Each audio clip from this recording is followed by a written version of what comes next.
Space. And I think that the moral injury that we see and the burnout that we see in the workforce has a lot to do with the burden that people feel as individual practitioners.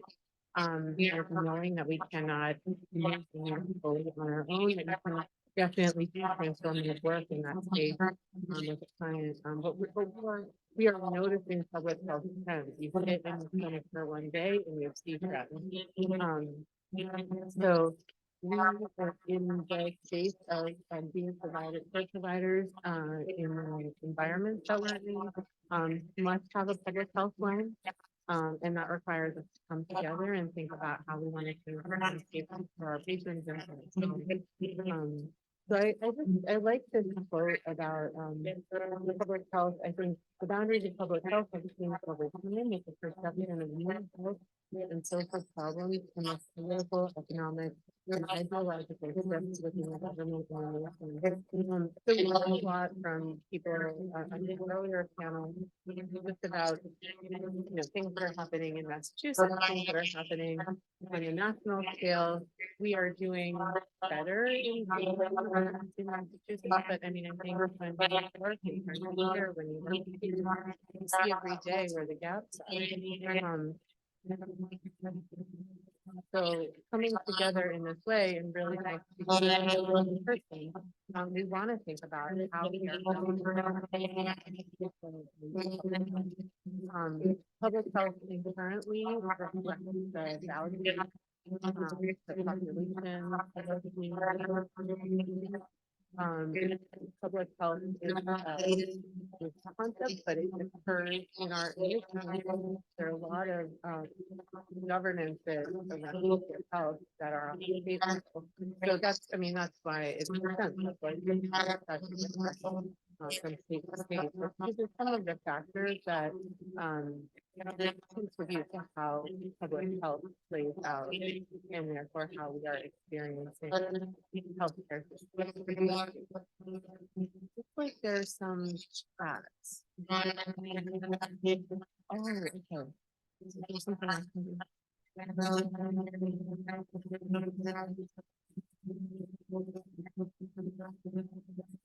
From the Commonwealth Fund, Duyen was referencing in the plenary. This is part of their scorecard where they compare how different states are doing. And this is just to show that the values, the policies, the priorities from state to state really have a very direct impact on care for people and families.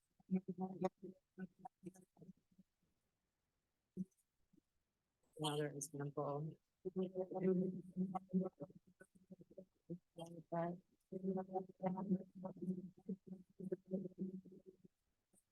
See that, but these are avoidable deaths from preventable and treatable causes, and the variations by race and ethnicity, both across and within states. Notably, Black and American Indian and Alaskan Native people have the highest rates of avoidable deaths. So Massachusetts, again, ranked at the top of the Commonwealth Fund 2023 health scorecard. Partly it's because we have folks like you all, and we're having conversations like are happening today. But we still see the gaps. And I think one of the opportunities here is that there are people who are listening, people who are making space to talk about these things. But so we want really today to hear some concrete examples of how we can rebuild in a better way, in a way that sustains all of us. And in a way that is really, really mindful of all of our patients. We know that healthcare systems were not originally designed for all people. In COVID, we saw people receiving concierge medical care if they could afford it, and then people receiving care. We saw the full spectrum.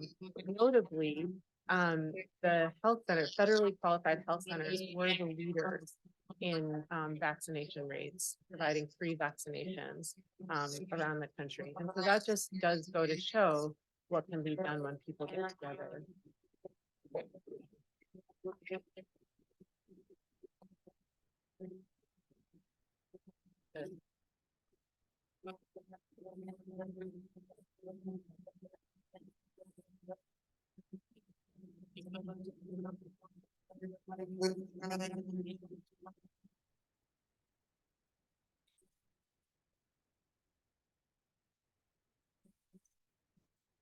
Sonia, I think you and Arth might be like bad luck together when it comes to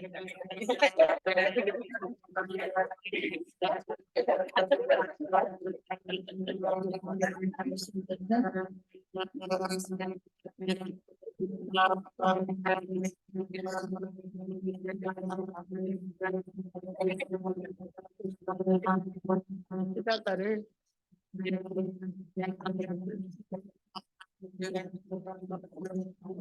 It's not just that team.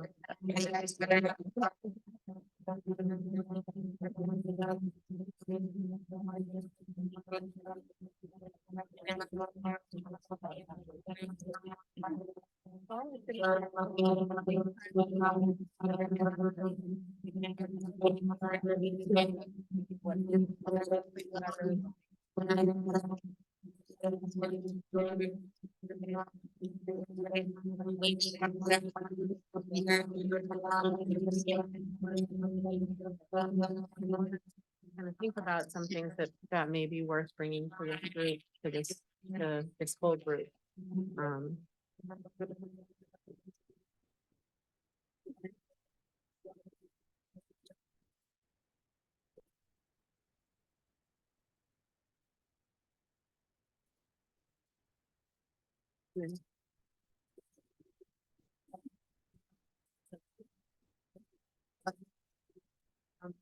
right.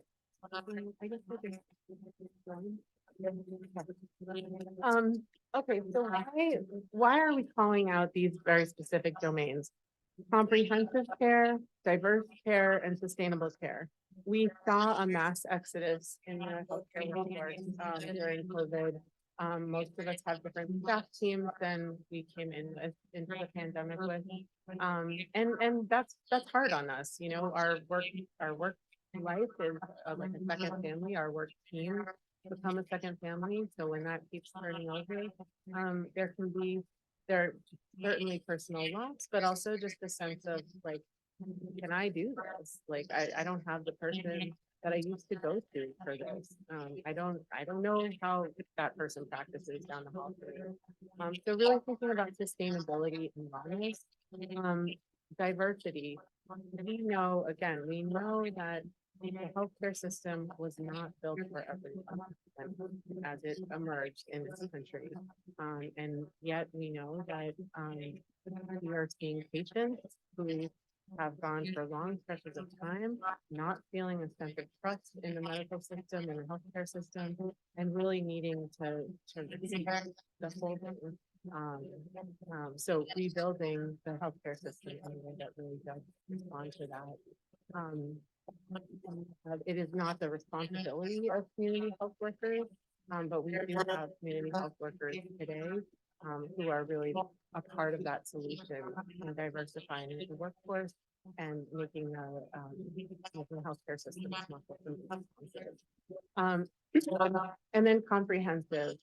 We know that, you know, for so long, I mean, when I think about going to my own health center when I was a teenager, I was never asked about mental health.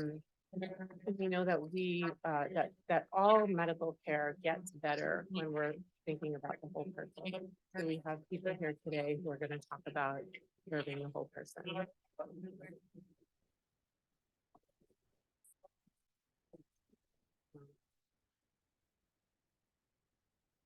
This is a very short video. Obviously believe in the power of storytelling. Some of you have probably seen this if you're a clinician and you come to recent training. Oh.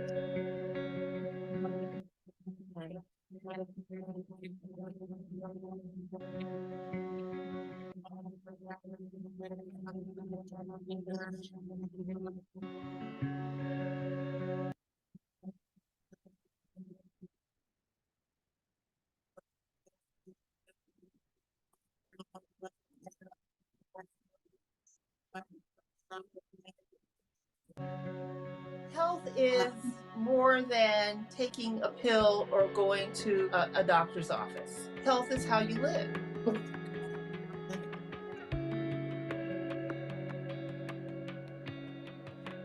I couldn't relate to mainstream behavioral health care. The way that we've been trained is so Eurocentric and is grounded in Eurocentric values. It makes sense that even the practitioners would feel like, if I could fix the thing, then it would be better.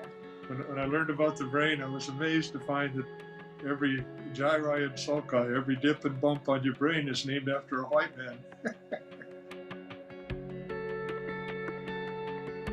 We find that for many Muslims, they are underrepresented in mental health care settings. In Black community, we still have overdiagnosis of schizophrenia, underdiagnosis of depression. There are all of these ways that people are traumatized by the social structures that are supposed to be helping. These social structures are sort of actively interfering with people trying to get better on their own. We still have issues around stigma. We still have issues of distrust because of histories of abusiveness that did happen and abusiveness that continues to happen. We could actually do very well with mental health services in which the staff and the systems are really working in terms of understanding the cultural perspectives. But if the community is still struggling with issues of housing and transportation, you're still going to have problems. Are we going to create new systems outside of the white supremacist structure so that we can do some things differently? We are seeing disparate experiences of people based on their race, their gender identity, disability. It is so multifaceted that we're not going to close the gap unless we actually take an extraordinarily holistic perspective in fighting on all fronts.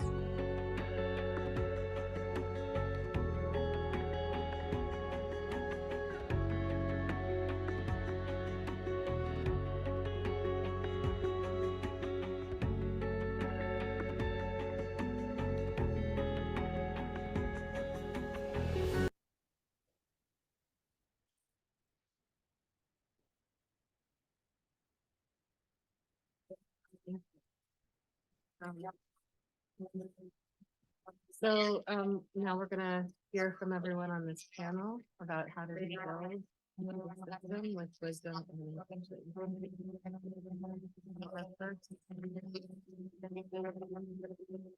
and sorry.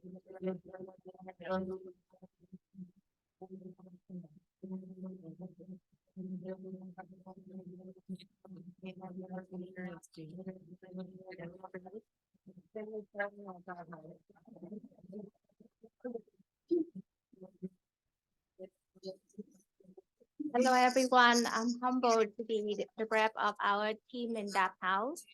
As a I started to be the part of the team as a mom, a person who lives in community to partner DotHouse and work in DotHouse for 5 years before I have this job. So I would like to share a little bit about my role in DotHouse. Of course, my team here, we have like different part to work and they can more than welcome us to detail and their experience. Myself, I know that we hear a lot about how community, how worker, family partner is the core team member of the primary care doctors, therapists, and family partner. That is like kind of for me, it's a very good model where in that we can help the parent family with the home pictures, not like just like as you see the video, just like the patient come and take the bill. For us in that house, when we are lucky to have like resource specialists take care of housing and food stamp and many other needs for family. So our team as a family partner, we just focus in behavioral health and school service for our kids. So that is kind of advantage for our team. Yeah.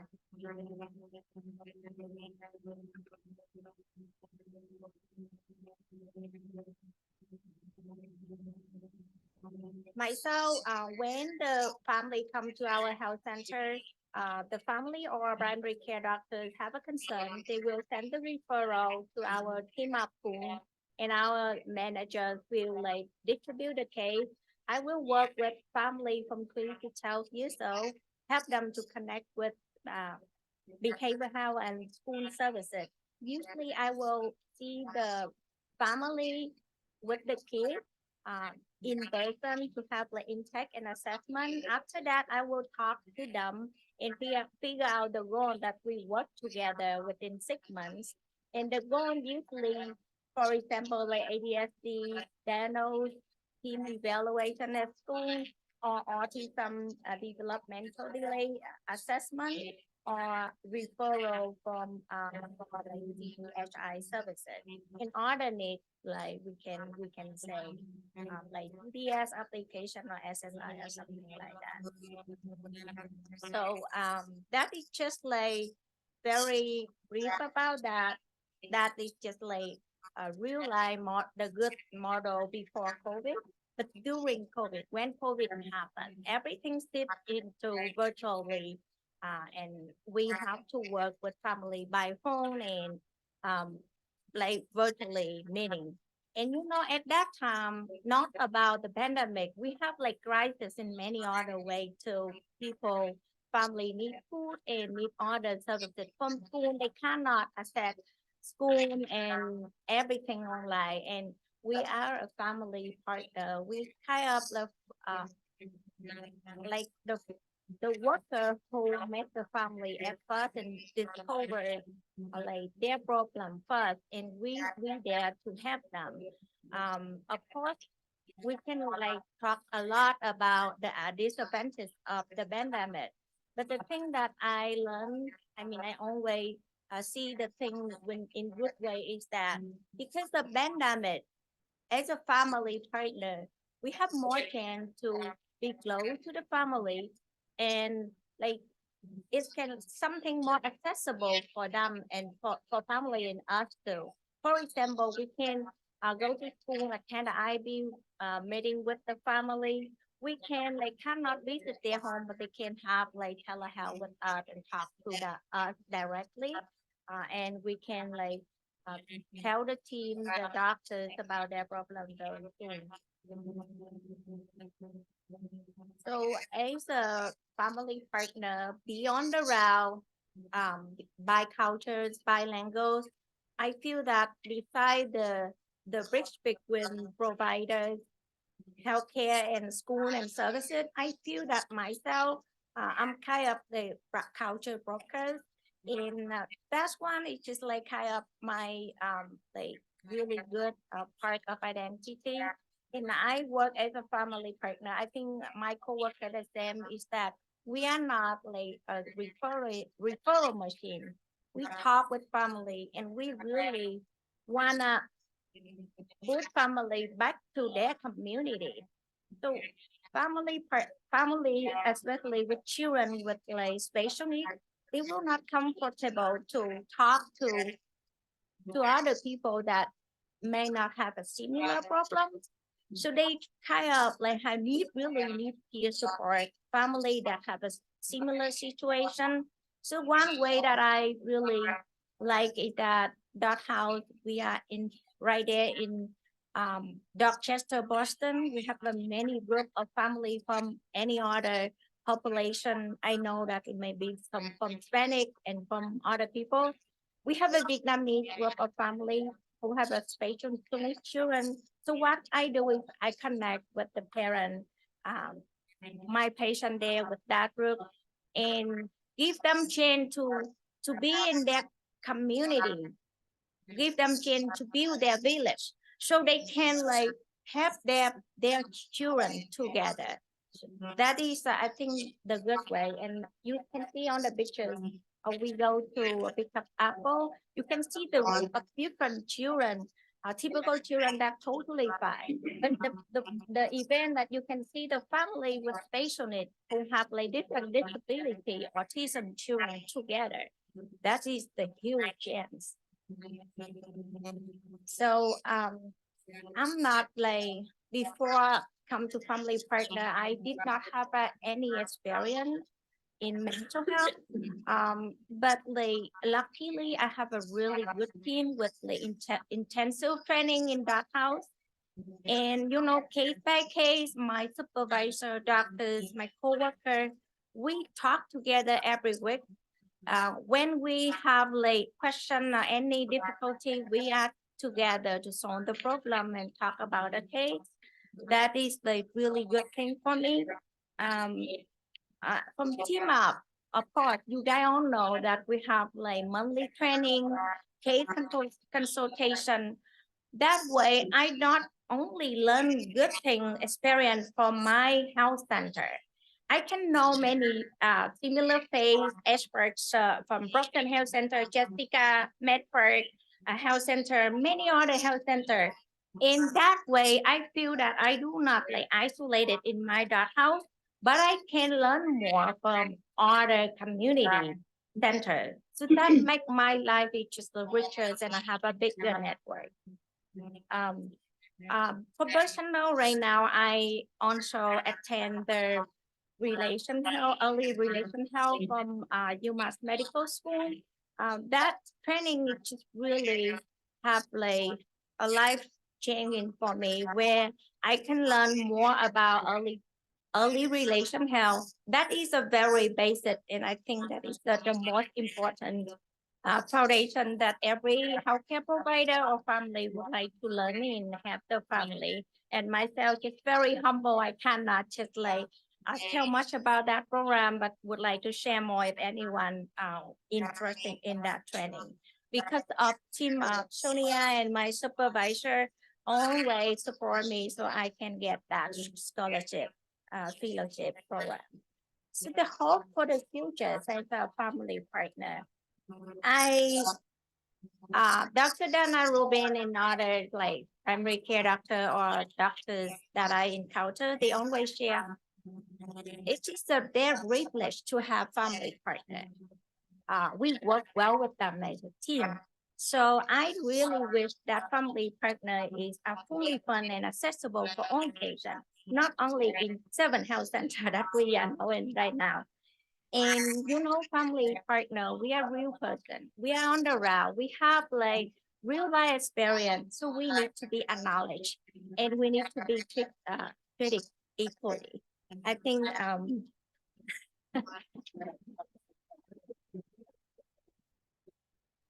finally, the pictures about our team, this one was on each side right here, but we have like Amelia. And this is like myself, I proud to be our team. Really blessing to have like support with my team. So the final word that I would like to share with any family partner community however out there is that there's 2 things that you can be the good family partner community coworker. But by your good team up. You just need to have the gut to have families. Thank you so much for listening to me.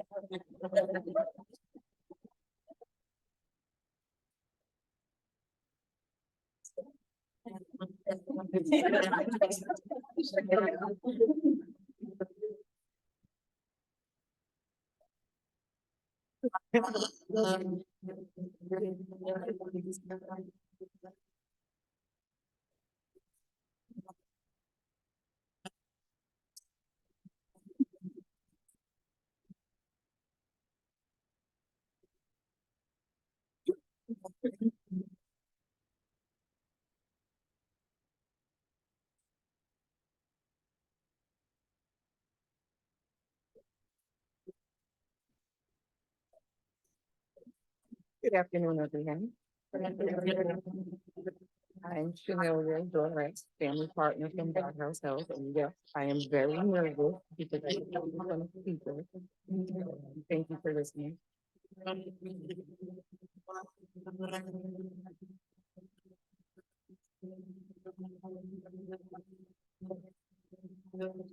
Well, for me as a family partner, I'm gonna just talk about my experiences and as far as prior to coming into DotHouse. And the experiences that we believe is expected from family partners um, in regards to helping the family. Life experiences. We all have had some type of life experience where we basically, and again, like I said, I don't speak in front of people much. So. The life experiences, let's say, for instance, a person is going through, they have mental health issues, or for me anyway, I don't, but just needing guidance through some type of healthcare or some type of, community, what's the word I'm looking for, like community support or anything like that. So it's just basically, if you went through anything in life that you feel that you can help the next person, that is one great experience. For me, as far as here it's listed as professional experience, for me prior to coming into DotHouse and working as a family partner, I've worked in other human services roles as far as mental health work, housing specialists, a whole slew of stuff. Which,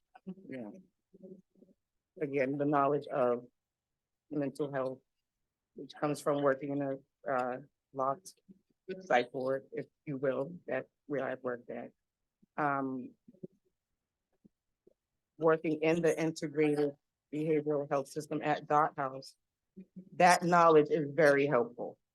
Although we do have a team of people that we do work with, that if you don't know anything, they are willing to assist you with those things. You have to have the ability to work with the diverse population at DotHouse. As you saw, my coworker who was here before me, it's myself, the front row here, and other people in the other rooms. It's a mixed community, so we all have different backgrounds. We come from different areas of life, where all of our life experiences come together on the team, where we're able to help serve the family. Community resources. Community resources and accessibility. Knowing the resources in the community, whether it's in the community that we're working in or in the community that the patients or the people that we serve live in, we need to know what's out there that fits their needs. So that's how I pretty much try to work with it. And then whatever I don't know, again, I always go back to the team and ask for assistance. Of course, there's essential trainings and supports within DotHouse and Team Up, which is very helpful for this position, because although we may have the experiences coming from an outside agency, outside agencies or outside, other places, Team Up and DotHouse is a little different, a lot different. So we, even though you may think you know some things, just get trained of how things are ran there at DotHouse. Again, going back over my lived experience, for me, my lived experience was, case management, mental health work, housing specialists, all of the things that the families will need and all of the services that you feel that they may need. I've done it all. So that's why in some ways I know what resources are out there, not only just for me doing it, but for me using it as well. So.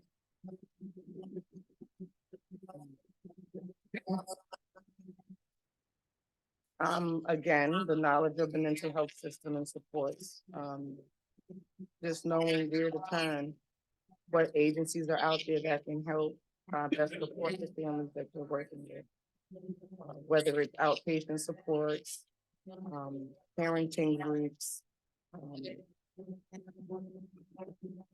other things that I can't think of at the moment, but as long as you have some type of knowledge or know who to go to get that knowledge.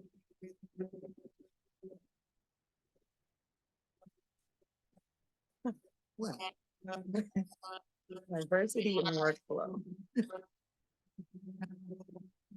Um, We're work within the diverse population within the integrated team, like I mentioned before. Each one of us have our own way of doing things. We each come from different backgrounds. Luckily for us at DotHouse, majority of us, we all live in the inner city, so we similar but different backgrounds, different races, but we come together like a family. We even sometimes argue like a family. We come together like a family. The number one rule while working with the family working as a family partner and working with the families is always show respect. You always give that same respect that you would want. Whether it's the family, the individuals, as well as the colleagues. It's about respect and understanding. Even if you don't understand the person or understand the background or whatever the case may be, it's just about respect and learning what it is that you don't understand. Ask questions. It's always about asking questions. As a family partner, we do, bridge gaps between families, PCPs, and other providers in the community. A lot of other things in the community you've never even heard of, family partners or community health care workers or community health workers. And so it's our job to introduce who we are, what we do, and to show what we do by serving the community, serving the people that need the support. We are to provide education for the families, as in what we do, how we do it, teach them as we're going. So it's not that we're just doing it for them, because that's not what we want to teach people. We want to engage them, like I said, and also advocate for them, and then teach them how to advocate for themselves. And that starts by having a conversation with the families and or people first.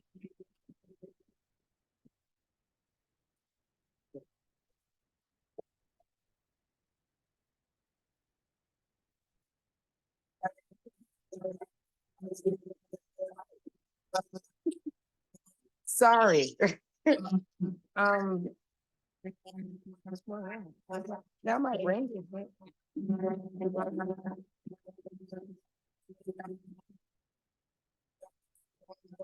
Again. Coming into Team Up, I had all of those experiences, but I was not certified or anything. Just an experience. So one day my supervisor comes to me and says, "Hey, I heard that there was an opportunity that Team Up was offering through James Williams College for the THW certification program."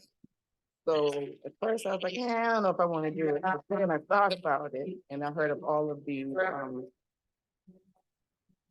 good things that comes along with it. I decided to hop on it. So going in through the, the whole process of the program and stuff, I still was unsure. But I did accept, and I made a commitment to attend the Williams James College. And ready on Wednesday, and and May 31st, hopefully get the graduation. So, my colleague Maria Ortiz. And thank you, that's what you got.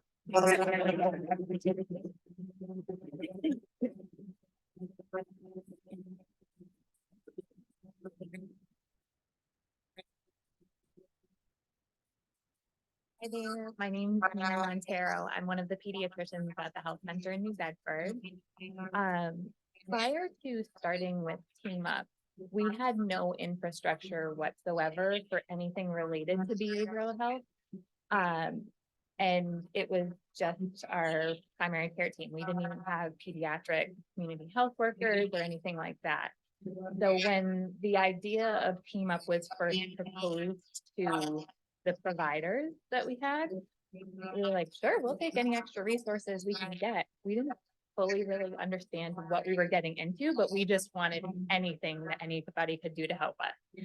And shout out over here, because I wanted to hug you when you asked your question about immigrant health and in-home therapy, because we would try to do things like get our kids in the New Bedford area. We have a lot of children who are from Guatemala, where their parents are.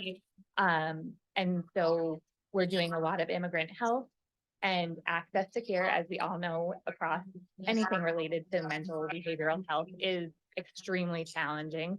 And especially for our kids who don't have the full benefit of all of the mass health. If you ask somebody if they know what CMSP is, Children's Medical Security Plan, they usually look at you and they're like, you're speaking another language. So in the past, at least at the health center in New Bedford, we would have these behavioral health teams come in and say, refer to us, we want to help you with patients. And we'd be like, yeah, we're on board with you, let's do it. We want to see. And they would be like, what are you talking about? And then we would explain that it was our immigrant kids who didn't have necessarily the full benefit of mass health. And they would say, oh, okay, we're going to go back to our office, we'll look into it, we'll send you back the information. And it was always cricket after that, nothing, no response, nothing. And so we never had any way of getting our kids who lived with a lot of trauma, a lot of past life experience and ongoing challenges related to mental health. We never had any services to be able to offer them. And so as primary care providers, we would be bringing in these kids and these families who have some serious challenges. And understandably for all of us, the families and the teams, our scope of practice and what we could do and the resources that we had to offer were pretty limited. So fast forward to, was it 2019, when we first started off with Team Up, and we got the benefit of starting with some community health workers, and we had some behavioral health clinicians come in, and that was a complete game changer for us. Prior to Team Up, we could be in a primary care visit and somebody would start talking about behavioral health related concerns and social determinants of health and all of the challenges that they had for food insecurity and housing insecurity, and the parents are day laborers, and so if they weren't working and they were coming to the office instead, they lost a day's wages, and they couldn't keep their kids out of school even when they were sick because they couldn't provide for their kids and their families and pay the bills if they had to stay home that day, so they were sending their kids sick to school. Once we got our behavioral health clinicians, we kind of were able to more readily stay on track with our schedules. I mean, it's hard to keep every visit on track with the time that you're allotted, anything in healthcare or anything in life. But once we had the ability to start to say, okay, listen, you've got a lot going on. I'd really love to connect you with some resources. Here's what we've got available. Pulling in our community health workers to help to troubleshoot some of the community-based resources that we had available was amazing for our families. We could give them all of the local food pantries and all of the other related services that previously we didn't have organized and readily available. And for kids who, as we've all seen with the mental health crisis and how it's just completely ramped up over the course of COVID, we've been able to pull in our behavioral health clinicians during visits and do one handoff and know that, okay, I might personally as a pediatrician might not have been best equipped to be able to get this family through the services and integrated into the services that they need on a daily, weekly, whatever basis.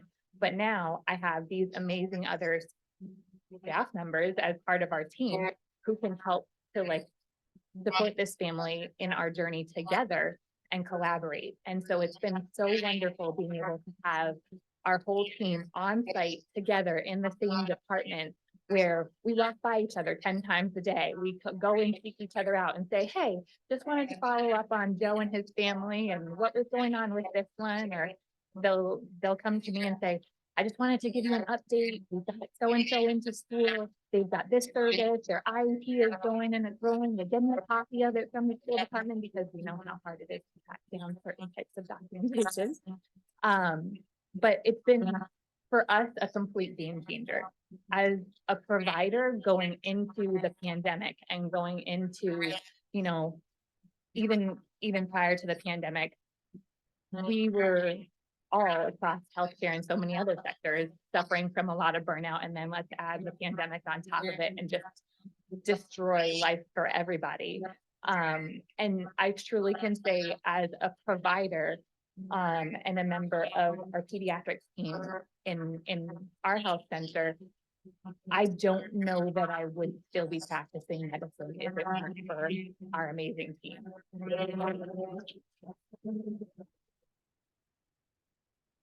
Because I had definitely gotten to the point where I was not going to transition out of my health center. I was just going to leave medicine altogether. And so, sorry. I'm just so thankful for all of the resources that we've had for Tina, because it really has been like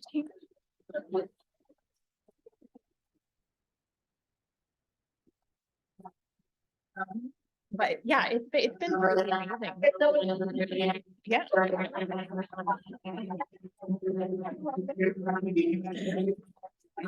But truly, we've been so blessed to have this amazing team together, and we've all been growing together since we had no infrastructure for anything similar to Team Up prior to Team Up coming in. We were like blank slate, starting from zero. And so it's been pretty cool to be able to build this system up and see where we need to pivot. And, you know, we have the benefit of being able to look to the other health centers to see, okay, how did they do it? Maybe we should try something like that. But sometimes it's like, oh, that's super cool what they're doing. That does not work for us. And so being able to take things and go in a completely different direction has also been a serious benefit for us, with just having basically starting from no expectations whatsoever. And so we've all been able to grow together, and being that we're so integrated with each other, it's been great because we just bounce ideas off of each other, and like, doesn't matter who you are, come with an idea, we'll talk about it. If it works, let's try it, because that's just the way that we operate over at our health center. But I've loved having this opportunity to work with Team Up, and I'm so thankful for it. And moving forward, I can't imagine going backwards towards anything like what we used to have prior to Team Up. And so it's just so exciting to have the prospect of our team continuing to grow. And even, you know, we have some of our CHWs are parents of patients who we see in the health center, and they've come in and gotten integrated into the team, and they're helping us to continue to grow. And so I think it's a really wonderful way to truly be representing our community and exactly who we're serving. And how we do things over in New Bedford. Sorry for the tears. Thank you for your support.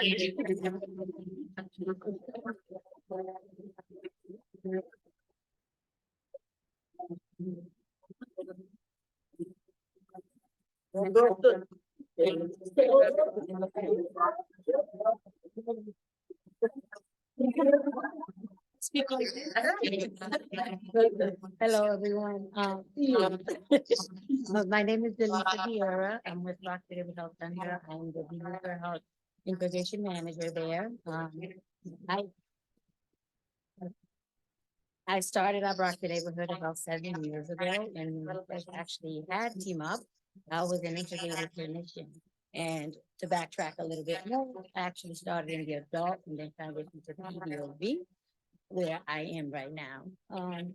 So today, I really want to talk about our behavioral health clinicians. Our CHW does amazing work, and they know I love them all.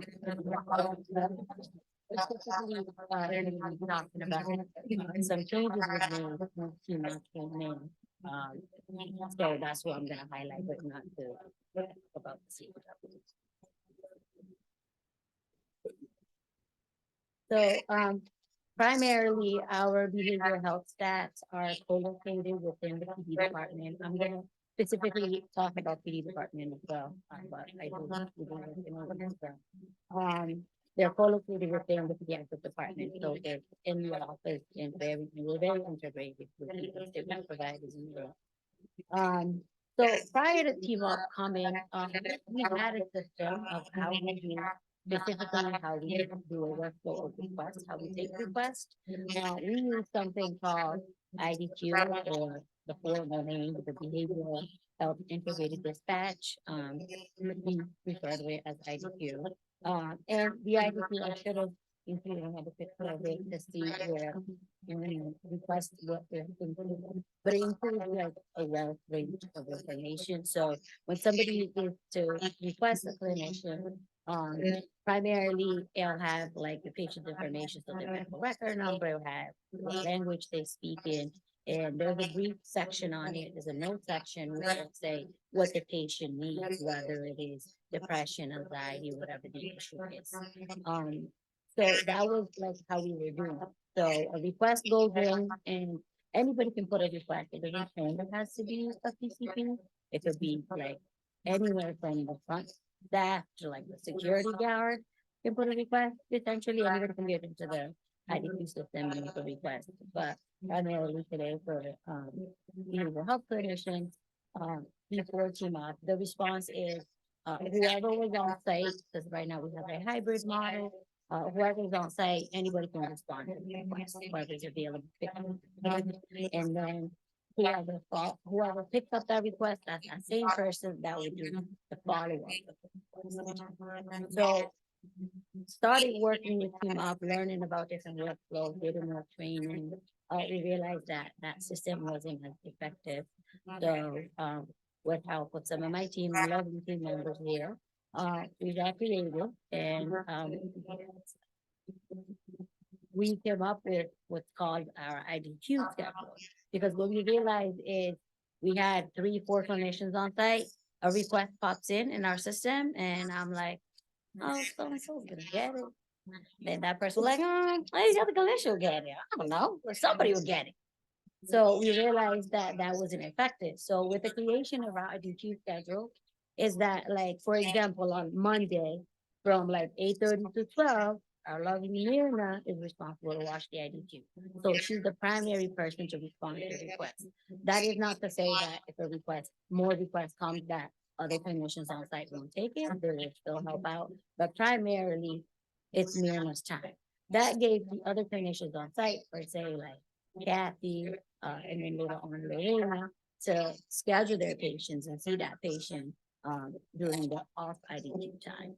So that primarily kind of operated with our revenue optimization model by giving them more opportunities to provide more care, and also before prior to Team Up, primarily because there was a team of like 2, and then it became a team of 3, and then now Team Up, I'm proud to say that I have grown. We have like 6 clinicians that are integrated, and we have 3 that are patients. So with that mindset, when we developed this, it kind of gave an opportunity for even behavioral health integrated clinicians to have a small caseload of ongoing patients, because our list was gigantic, especially during the pandemic, with the need of depression, anxiety, whatever the needs were of the patients, and we weren't able to meet that need because, as y'all know, thank you, Digna, for bringing up the immigration. We have our population, we have a huge number of patients that are mass health limited. They cannot go anywhere for counseling. So they're on our waiting list, waiting for, we started with one outpatient clinician that could take the request, but with the help of Team Up, we were able to hire more people, and now our waiting list, I think it's like 3 months right there. So that's what we do. Another thing that we did is that, we've grown provider wise as well. When I first started in pediatrics, I think it was like 9 providers. There's now like about 12 providers. So what we decided is that, providers, they're busy on their day, they're seeing their patients. So whichever social worker they saw in the hallway, they just grab it. I have a patient for you, come here. So we realized that wasn't very effective, because then it's like, maybe that person will carry out that, maybe another clinician will see that patient. So there wasn't like translation of care, or people ain't getting lost in the cracks with that.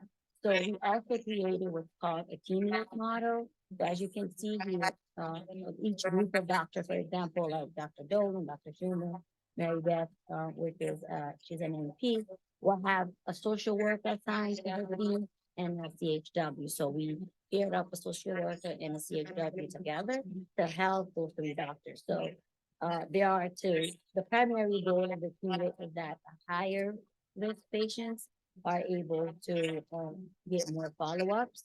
So the doctors will schedule like either weekly or monthly, depending on the need of the patient. With their social worker and CHW, they might do these meetings in conjunction, they might do these meetings separately, depending on. And they meet and discuss the higher risk patient, which they want to know either as a social worker, seeing this patient, they can carry out with a referral or whatever the case may be.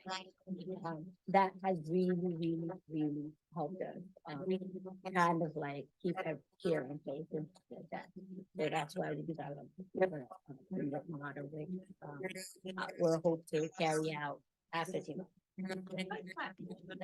Sure. Go ahead. I want to be careful, the pictures are potent. If the clinician from that queue, we tried, but didn't succeed. From all social workers, clinicians are taking the queue. The CHWs are, they just don't have, they are also taking requests at the same time. Yeah, they're both, yeah, at any time we have both. So there's a CHW, in the IDQ, there's a place for PD or OB CHW request, and then there's a place for OB clinician request. So there's a, they even something separate. So you trust that all of the providers are only requesting from the family partners are truly family partners, the clinician matters? No, we definitely mismatch. So, CHW have gone in the room many times. And they're like, Yeah, it's patient not really, there's a problem, yeah, or both, like, a clinician might go in and it's like depression, like, I think, what happened is there's no housing, but the primary needs are not met. So then we'll call the CHW. So we work very, like, closely with them. Thank you. So our newest, way of working the workflow of requests is that, the PCP or whoever, MA, nurse, anybody can place the request in the IDQ system, so we're still using IDQ. However, with that schedule is that, whoever's that they're on the IDQ time, respond to that request. And then we went even further that now the follow-up for a DHC, a clinician, that's the IDQ time, they take a request, but they send the patient's info to that teamwork social worker for continued follow-up. So a patient comes in, they need a ADHD workflow, there's a depression workflow, anxiety workflow. So now they'll connect with a clinician for that doctor and that clinician will take it forward. And this has really like organized our team and made our work more together. But also like the continuation of care has really helped us. Just a little something that has helped us thanks to teamwork that we got from our staff. Thank you so much.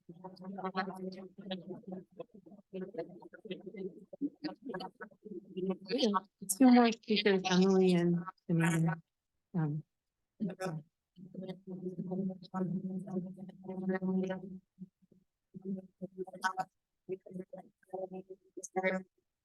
I'm pretty sure.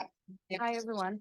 I'm Emily Hames, and I'm a LICSW. I'm the Director of Behavioral Health and Social Services at South Boston Community Health Center. So integrated behavioral health. I came from a setting of residential programs, inpatient settings, and traditional outpatient settings. I worked at Boston Medical Center. I work in child and adolescent and adult, and I worked at South Boston outpatient setting doing traditional outpatient therapy. And about 10 years ago, there was a training Cherokee Health Systems offered. Who went to that? Yes. 10 years ago, I said, what is this integrated model? I had just taken a brand new job at South Boston as the director of behavioral health, which was new as the director of behavioral health and one case manager. So I did the training and I came back and I said, this is gonna be popular. This makes sense, right? Folks that have education in child development, we all know this makes sense, right? It doesn't, not this amazing idea. It all makes sense that preventative care with children will have better outcomes. So I started building an integrated model. Then Team Up came along and said, oh, we'll help you fund that a little bit, right? That case manager role that is not reimbursed and your CEO keeps saying, how are we doing for that position? Team Up came in, helped us pay to start those positions. So fast forward, how do we keep staff, right? How do we build the pipeline so that everyone doesn't go to private practice, right? I've had a mass exodus during after pandemic. Oh, I can go to telehealth and be at home and I have a baby, or maybe that's what I want to do. I've had 5 clinicians, 2 years leave to do strictly telehealth or private practice. So my goal is to work towards creating a model that keeps clinicians in this setting. Clinicians that want to do it. There's a place for every kind of behavioral health. There's a place for telehealth only. There's a place for outpatient therapy, but the patients who are coming into our health center, there's so many complex things. Going to outpatient therapy 1 hour a week doesn't solve your health crisis. Doesn't solve your food insecurity. Doesn't solve the fact that maybe your parent has barriers to their parenting, right? We are only, has anyone in this room ever done a parenting journey training? Have you? We are only the experiences of being parented, correct? We learn from how we were parented, and that tends to be how we parent, right? It's easy to parent the way you saw yourself being parented, and to change that is a lot of work, right? So my goal is to train clinicians that want to be in the setting and to keep them. So one of the ways that I do that is partnerships with grad schools for master's clinicians. For many years, I had clinicians come in. I built their panels. They saw patients once a week. They left. That's not how we train MSW students any longer. That's not how we should train anyone coming into a community health center in my opinion. They will come in and they will learn how to work with community health workers. They will learn how to work with pediatricians, adult medicine providers, MAT programs, nurses, medical assistants. We are all part of the team. And one of the ways that we do that is right now, currently, we have 2 PhD students from the BU multicultural. Thank you. Say the CMTP. Yes. These are paid internships. They have a stipend, so they get small amount of funding that probably helps pay for their live rent or their living situation. These are PhD students who have masters already. They have lots of experience, and we're going to show them the integrated model that they have never seen, most of them. I strongly believe in a rich, cohesive relationship with your master's program at many of the grad schools. All of the MSW students that come in, if they learn the system and they love the system and they're good at the system, we hire them. So that's how I plan to continue to build the workforce, is just continue to have great relationships with the masters and the PhD programs and all of the educational systems.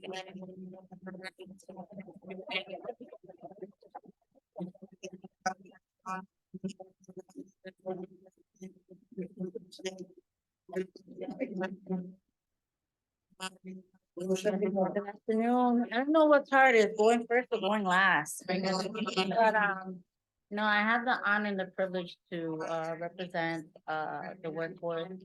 My name is Sonia and I am from the Massachusetts Association of Community Health Workers. I've been with Monteiro for a little over a year now. I'm blessed to work along under my boss, Lissette, Blondet. We're a tiny but mighty team. That's one of my favorite slogans about us, because we're tiny, but we're definitely mighty. A lot of things happening for the CHW workforce. I myself, I'm a CHW. I've been a CHW most of my life. It's something that chose me. I didn't choose it. And what I did was I became obedient to the role. And so when I was presented with this opportunity to work for Matwa, I got scared. I'm not gonna lie, I got scared. I'm like, I kind of like being up here with my people. But I see it. I've seen it unfold, and it's such a blessing to be able to work with other community health workers and be able to inspire them and really give them the tools that they need and that they deserve as professionals to move forward. And so, being with Mantra has really taught me a lot. And so, and learning a lot from Team Up as well, and what the great work that they do from this morning till now. I'm like, you almost made me cry, doctor, okay? Because I was there like, I have to speak. I don't want to look like Rudolph. I don't want to look like Rudolph, right? So, but definitely it's really an honor and a pleasure to see the growth, especially with a family partner, deciding to take the training for the core competency for CHWs, because you're gonna see how it's gonna grow. So, some of the things that we do for the CHWs is CHW state application support. But for CHWs who have been working in the field for quite some time or took the training, we help with application support to become certified. And so this is an amazing opportunity, because this is not just some rickety paper you take home and put it somewhere. This is a legit certification from the Board of Certification at the state level, right? And so there are more agencies, and we're also talking to employers and more agencies to really recognize that certification and what that means, getting paid, and also being recognized as a professional. Also help CHWs stand and walk assertively in their role.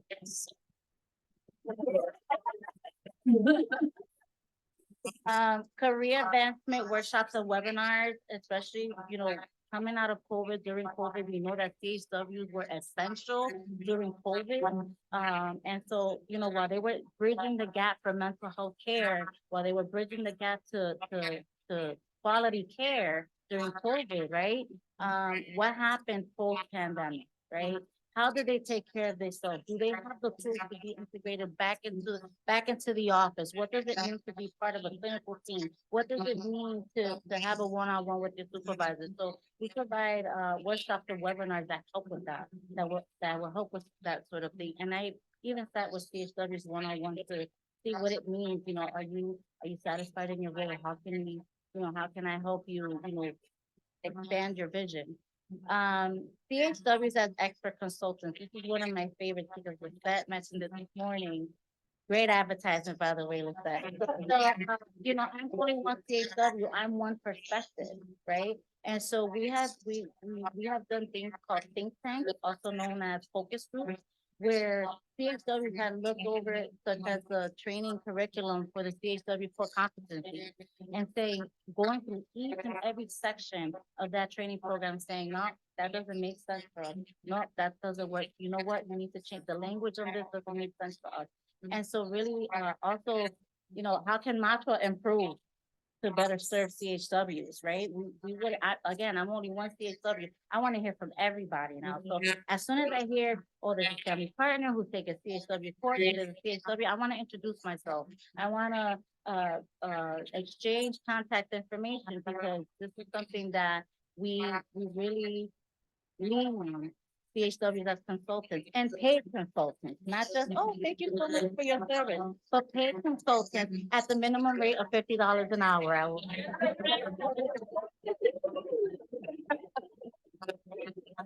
So, it's good to get paid for your knowledge and expertise and what you know, right? Because no one can really say what it is that you know. No one can really express and share the lived experience and the training and the expertise that you have as CHWs, right?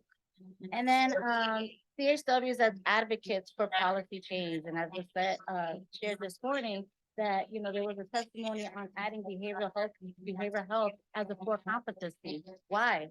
Well, because CHW is already bridging the gap to behavioral health. They're already providing that support for behavioral health to be able to bridge them back to the provider, bridge them back to the mental health specialist, or even make that initial appointment, making sure they have the transportation, et cetera, et cetera. So we reached out to as many CHWs as we could to really log on to that testimony. And two of them were actually CHWs who testified, me being one of them.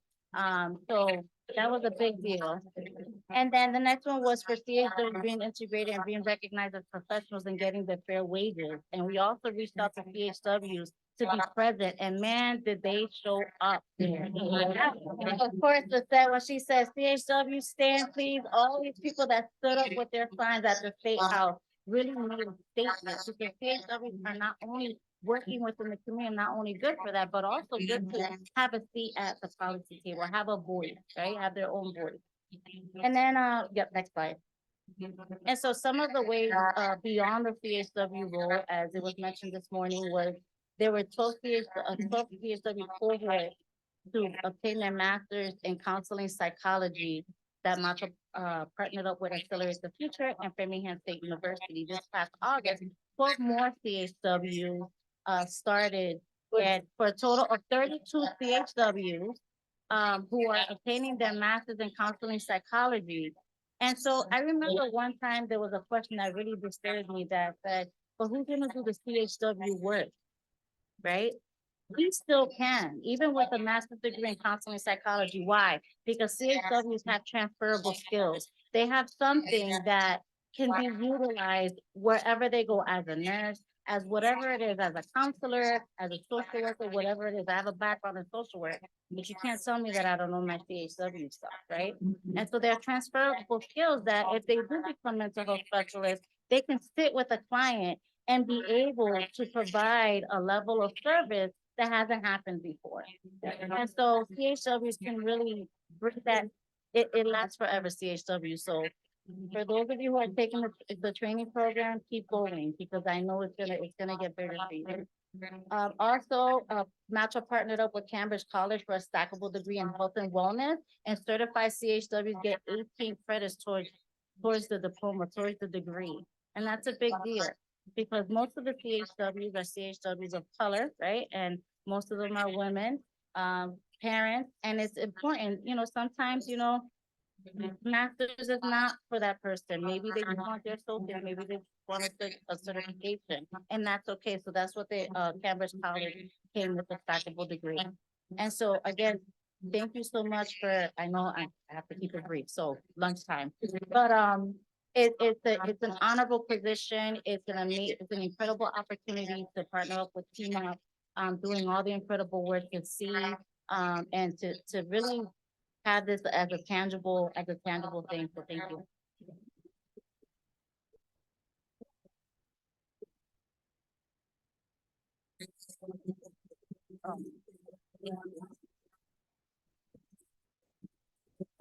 Hi, everyone. So I'm supposed to be the co-moderator, and thanks to Limited Fund. We actually skipped our part, so I'm using this opportunity to at least be able to speak with you all and to introduce myself. I am Arth, and I'm the CHW Board Coordinator. My part was really going to be framing some of what the CHWs and family partners on our panel was going to be speaking to. So, and they pretty much covered all of it, so I don't think you're really missing anything. From my part, at least. So we're over time. We did want to have a Q&A. So if everyone is okay, and if the panelists are okay, we could probably answer a few questions, but I, again, know that it's time for lunch and we definitely break at this point as well. True. So the brunch is over.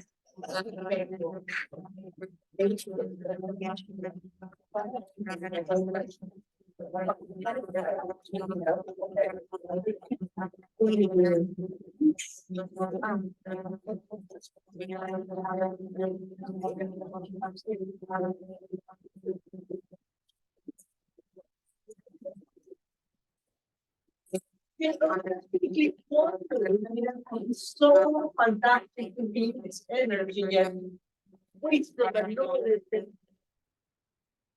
I need to go have lunch, but I am. But I wonder, if in a higher personal demand, if we could do a CHO model, at some point outside this content, but I think the wisdom in this room is so amazing. I mean, the opportunity for some to work with the pediatrician that gets it.